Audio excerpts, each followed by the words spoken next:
আসসালামু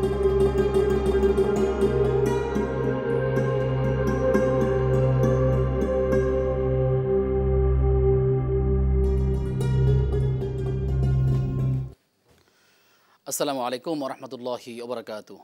বিসমিল্লাহ আলহামদুলিল্লাহ ওসলাতু আসসালামু আলা রসুলিল্লাহ ওয়ালা আলিহি ওয়াসহাবিহি আজমাইন আম্মা বাদ। প্রিয় দর্শক শ্রোতা, আপনাদের প্রত্যেককে স্বাগত জানাচ্ছি দেশ টিভির নিয়মিত আয়োজন ইসলামী জীবন ও জিজ্ঞাসার আজকের পর্বে। আপনাদের সঙ্গে আব্দুল কাহার রয়েছি। আমার সঙ্গে মেহমান রয়েছেন ঐতিহ্যবাহী প্রতিষ্ঠান মিসবাহুল উলুম কামিল মাদ্রাসা সম্মানিত প্রধান মুহাদ্দিস শেখ মাহমুদুল হাসান। আসসালামু আলাইকুম রহমতুল্লাহি ওয়া বারাকাতুহু। ওয়ালাইকুম আসসালাম রহমতুল্লাহি ওয়া বারাকাতুহু। আজকের পর্বে আপনাকে স্বাগত জানাচ্ছি। শুকরান। বারাকাল্লাহু ফিকুম। প্রিয় দর্শক, আজ আমরা যে বিষয়টি নিয়ে কথা বলতে চাই সেটি হচ্ছে রসুল সাল্লাল্লাহু আলাইহি ওয়াসাল্লামের তরুণ বয়সে বা কিশোর বয়সে যেই সংগঠনটি করেছিলেন সেটি হচ্ছে হিলফুল ফুজুল। এই হিলফুল ফুজুল সংগঠনটি কেন প্রতিষ্ঠা করেছিলেন, কোন কোন বিষয়কে সামনে রেখে, এর সুবিধাটা কী হয়েছিল, পরবর্তী ফলাফল কী হয়েছিল, আজকের জীবনে আমাদের আজকের সমাজে সেই হিলফুল ফুজুলকে সামনে রেখে বর্তমান তরুণরা এগিয়ে আসতে পারে কিনা, সেখানে কোন কোন শিক্ষাগুলো রয়েছে, আমরা সেই বিষয়গুলো ধারাবাহিকভাবে জানবার চেষ্টা করবো ইনশাআল্লাহ তাআলা। আপনিও চাইলে এই আয়োজনে আমাদের সাথে যুক্ত হতে পারবেন। দেশ টিভি ইসলামিক শো ফেসবুক পেজের কমেন্টে যে কোনো প্রশ্ন আমাদেরকে জানালে আমরা সে সকল প্রশ্নের সরাহি সমাধান জানবার চেষ্টা করব ইনশাআল্লাহ তাআলা। তো আলোচনা করছি ন্যায়ের শপথ হিলফুল ফুজুল। শেখ, বিষয়ের আলোকে যদি আপনি কথা বলেন যে আসলে এই সংগঠনটি প্রতিষ্ঠার পিছনে মূলত কয়টি বিষয় কাজ করেছিল এবং আজকের সমাজের বাস্তবতার সাথে যদি কোথায় কোথায় শিক্ষণীয় বিষয়গুলো আছে। জি, আলহামদুলিল্লাহ ওয়াসসালাতু ওয়াসসালামু আলা রাসূলিল্লাহ ওয়া আলা আলিহি ওয়া সাহবিহি আজমাইন আম্মা বাদ। রাসূলুল্লাহ সাল্লাল্লাহু আলাইহি ওয়াসাল্লামের গোটা নবুয়ত এবং রিসালাতের জীবনের সকল ঘটনা যেমন ঐতিহাসিকভাবে এবং কোরআন এবং সুন্নাহ দ্বারা প্রমাণিত, ঠিক তেমনিভাবে নবীজির নবুয়ত এবং রিসালাত প্রাপ্তির আগের কিছু ঐতিহাসিক ঘটনাও আমাদের জীবনের জন্য, মুসলিম উম্মার জন্য অনেক বেশি গুরুত্বপূর্ণ। যদিও এখানে একটা মৌলিক পার্থক্য হচ্ছে যে রাসূলুল্লাহ সাল্লাল্লাহু আলাইহি ওয়াসাল্লাম যখন নবী হয়েছেন তারপর থেকে তার প্রতিটি কাজই সরাসরি আল্লাহ তাআলা এটাকে মনিটরিং করতেন, তত্ত্বাবধান করতেন এবং তার ইশারায়, এক কথায় যদি আমরা বলি ওহীর আলোকে সেটা পরিচালিত হতো।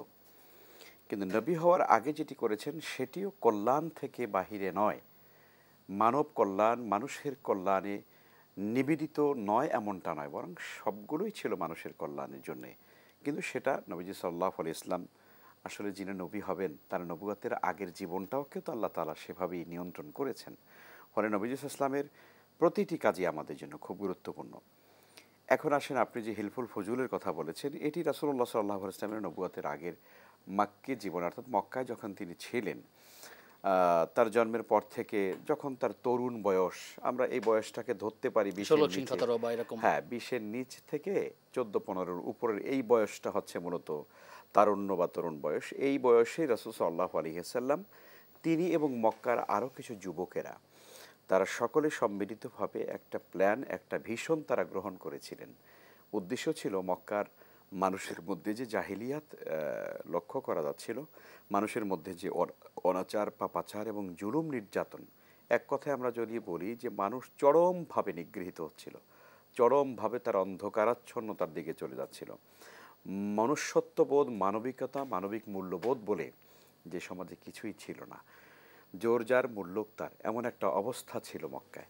এই বিষয়গুলোকে কিভাবে নৈতিকভাবে, আদর্শিকভাবে এটাকে মোকাবেলা করে, সেখানে সাম্য, ইনসাফ, সোশ্যাল জাস্টিস কিভাবে কায়েম করা যায়, মানুষের অধিকারকে প্রতিষ্ঠিত করা যায়, মজলুমের পাশে কি করে দাঁড়িয়ে থাকে মানুষের নিরাপত্তা, এরপরে জালিম যারা ছিল এই অন্যায় কাজে তাদেরকে কিভাবে এই জুলুম থেকে প্রতিহত করা যায়। এর পাশাপাশি আপনি যেটি বলেছেন যে মক্কায় সেই চিরায়ত যে সারা দুনিয়া থেকে যে হাদী সাহেবরা মক্কায় আসতেন, তাদের আসা যাওয়ার পথ নির্বিঘ্ন করা, তাদের পানির ব্যবস্থা করা, কাবার বাইতুল্লাহর খেদমত তো আমরা জানি সবাই সর্বযুগেই করেছেন, সেই খেদমতের কাজেও কিভাবে নিজেদেরকে নিয়োজিত করা যায়, এই নানাবিধ কল্যাণমূলক কাজের একটা দীপ্ত শপথ তারা গ্রহণ করেছিলেন।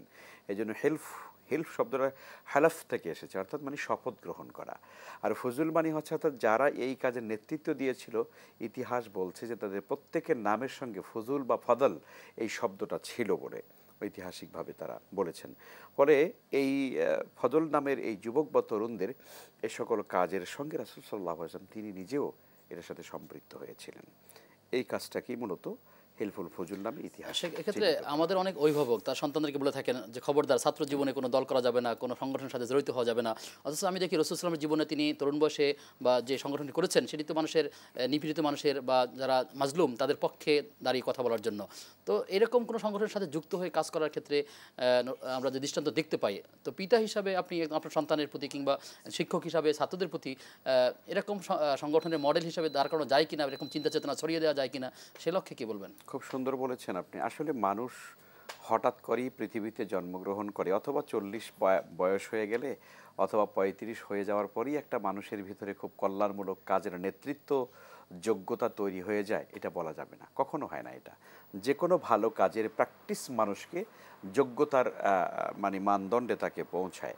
ফলে আমরা যারা বলছি যে ছাত্র জীবনে লেখাপড়ার জীবনে এই জাতীয় কাজ করা যাবে না, এটা ভুল, ঐতিহাসিকভাবে কথাটি প্রমাণিত নয়। আমরা জানি যে সাহাবায়ে কেরাম তাদের ছোট বয়সেও তারা কিন্তু অনেক ভালো ভালো কাজের নেতৃত্ব দিয়েছেন।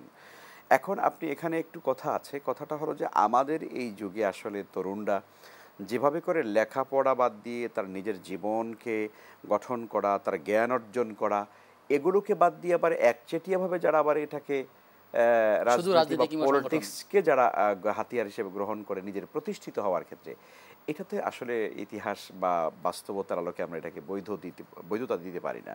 আপনি জানেন যে আমাদের বাংলাদেশের রাজনীতির ক্ষেত্রেও যদি আমরা এটাকে একটু যদি অনুসন্ধান করি, তাহলে দেখব যে এমন স্টুডেন্ট আছে তারা লেখাপড়ার ক্ষেত্রে মানে প্রতি বছরই তারা ফেল করে এবং ইচ্ছা করে তারা ফেল করে নাকি, এটাও মানে খুব মানে রোমান্টিক একটা কথা, মানে আশ্চর্য একটা কথা।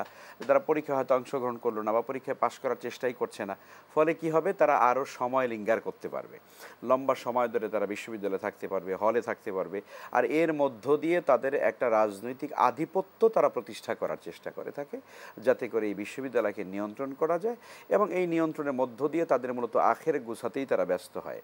তো আপনি এটাকে পজিটিভলি দেখার তো কোনো সুযোগ নেই। আসলে মূলত কল্যাণমূলক যে কোনো কাজের নেতৃত্ব এবং এই নেতৃত্বকে প্র্যাকটিস করা, এটা নিশ্চয়ই ইসলামী আদর্শে বা আইডিওলজির কোনো বিপক্ষে বা বিরুদ্ধে হবে বলে আমরা মনে করি না। জি, একটি বিষয়ে আপনি হয়তো গণমাধ্যমে দেখেছেন, আমরা পত্রপত্রিকা আজকেও এসেছে, গতকালকে রাতের ঘটনা, যে আজানের শব্দে ঘুমাতে পারছেন না, তার ব্যাঘাত হচ্ছে, অসুবিধা হচ্ছে, এমন অভিযোগে ইমামকে হুমকি দেওয়া হয়েছে। এই হুমকি দেওয়ার কারণে ইমামের পক্ষ হয়ে মসজিদ কমিটি এটার প্রতিবাদ করেছে। প্রতিবাদ যিনি করেছেন তাকে পরবর্তীতে যিনি অভিযোগ করেছেন তার ঘুমের ব্যাঘাত হয়, তিনি তাকে হত্যা করেছেন, এরকম কথাটা পত্রিকায় এসেছে, কম বেশি থাকতে পারে। তা মূল বিষয়টি হচ্ছে তার আজানের ধ্বনিতে কিংবা এই মাইক বাজানোর কারণে তার সমস্যা হয়, ঘুমের ব্যাঘাত হয়, এই অভিযোগে ইমামকে দোষারোপ করা হয়, এরপরে প্রতিবাদ করলে তাকে হত্যা করা হয়েছে। আসলে এই সমাজের বাস্তবতাকে সামনে রেখে আপনি কি বলবেন, আসলে কোন দিকে যাচ্ছে? মানে আমি পরিষ্কারভাবেই আপনি টোটাল হিস্ট্রিটাকে যদি আপনি সামনে রাখেন, তাহলে বোঝা যাচ্ছে যে যে লোকটার আজানের শব্দে তার কষ্ট হয় বা ব্যাঘাত হয় বা তার ঘুমের ব্যাঘাত হয় ইত্যাদি, যে অভিযোগটা তিনি করেছেন, এই অভিযোগটা আসলে যে স্বাভাবিক কোনো অভিযোগ না, এবং এটার পেছনে যে তার অন্তরের মর্ম ব্যাধি রয়েছে, যেটা আল্লাহ তাআলা কোরআনে কারীম বলছেন, ফি কুলুবিহিম মারাদুন ফাযাদাহুমুল্লাহু মারাদা। আল্লাহ তাআলা পৃথিবীর কিছু মানুষকে তাদের অন্তরের ভিতরে আল্লাহ তাআলা ব্যাধি দিয়ে দেন। এই ব্যাধিটা আল্লাহ দেন না, মানে এদেরই কর্মের কারণে এই ব্যাধিটা হয়। এই ব্যাধির কারণে এই ব্যাধিটা হয়, আল্লাহ বলছেন যে এরপরে আমি আল্লাহ এই ব্যাধিকে আরও বাড়িয়ে দেই, মানে এরা আর হেদায়েত পায় না। তো এটা কেন বললাম, যেই মানুষটা তার এই অভিযোগ, ধরুন কেউ একটা অভিযোগ করেছে, সেই অভিযোগের কারণে কি সেই মানুষটাকে হত্যা করা যায়? অথবা প্রতিবাদ করেছে যে না আসলে কেউ প্রতিবাদ করেছে হয়তো, সেই জন্য কি লোকটাকে হত্যা করা যায়? তার মানে তার এই যে হত্যা করার প্রক্রিয়াটা বা এই কাজটাই প্রমাণ করেছে যে সে যে আজানের শব্দ শুনলে যে সে তার ব্যাঘাত হচ্ছে বা অভিযোগটা দিয়েছে, এটা আসলে সাধারণ কোনো অভিযোগ ছিল না, এটা ছিল তার মরম অন্তরের ভেতরে তার আসল বেদি ছিল, ইসলাম বিদ্বেষ থেকে হয়তো বা এমন ইসলাম বিদ্বেষ ছিল, যেটা তার হত্যার মধ্য দিয়ে ওইটার প্রমাণ সে কিন্তু রেখেছে। ধরুন আজকে হতে পারে আমার বাসাটা একদম মসজিদের দেয়ালের সঙ্গে আছে, হতে পারে যে আমি হয়তো ঘুমের মধ্যে আছি, হঠাৎ করে চমকে উঠলাম, একটা কিছু হতে পারে, আলোচনা মাহফিলে কিছু ব্যাঘাত হবে, এটা ন্যাচারাল স্বাভাবিক হতে পারে, কিন্তু এটার কারণে কি আমি একটা মানুষকে হত্যা করতে পারি? সেটা তো হতে পারে। একটা মানুষকে হত্যা করার দ্বারা সে প্রমাণ করে দিয়েছে সে মূলত আসলে আজানের শব্দের কারণে তার কোনো কষ্ট হচ্ছিল না, মূলত ইসলামের প্রতি তার বিদ্বেষ, এবং এই বিদ্বেষ থেকেই সে মূলত এই কাজটি করেছে। অথবা একটা ব্যক্তি যদি আক্রোশ থেকেও থাকে, আমরা ঠিক ভালোভাবে জানি না, কিন্তু তারপরেও তো আসলে একজন মানুষকে হত্যা করা যায় না। না মানে আপনি এটার কারণে তো এটা তুচ্ছ একটা জিনিস, আপনি এই তো সামান্য জিনিসের কারণে আপনি প্রতিবাদ করবে তাই বলে আপনি মানুষটাকে হত্যা করা, মানে হত্যাটা কি এত সহজ ব্যাপার? আল্লাহ তাআলা কোরআনে আমাদেরকে কারীম এই আল্লাহ তাআলা বিষয়গুলো এটাকে বোঝার তৌফিক দান জঘন্য করুন। পাপ বলেছেন। এই প্রত্যেকটা ঘটনা থেকে আমাদেরকে শিক্ষা গ্রহণ করার তৌফিক দান করুন। আপনার কাছে আবার আসবো বিরতির পর ইনশাআল্লাহ তাআলা। প্রিয় দর্শক, আপনারা দেখছেন ইসলামী জীবন ও জিজ্ঞাসা। সময় হয়েছে একটা বিরতির, ফিরছি কিছুক্ষণ পর, সাথে থাকুন।